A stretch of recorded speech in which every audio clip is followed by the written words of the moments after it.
ఐపీఎస్లు ఐఏఎస్లు అయిన విద్యార్థులు ఉన్నారు. వాళ్ళకు న్యాయం ధర్మం నేర్పించి పంపించాను ఆ ఇన్స్టిట్యూషన్లో.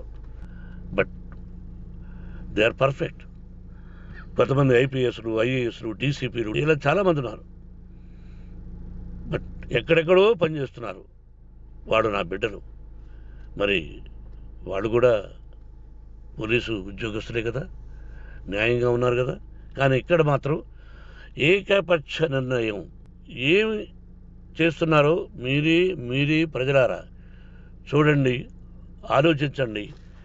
నేను న్యాయమా అన్యాయమా, నేను చేసింది న్యాయమా అన్యాయమా, మీరే ఆలోచించండి. నా ఇంటికి తలుపులు బద్దలు కొట్టి రావడం న్యాయమా, మీరే చెప్పండి. ఎల్లప్పుడూ మీ ఆశీస్సులు కోరుకునే మీ మోహన్ బాబు. నమస్కారం.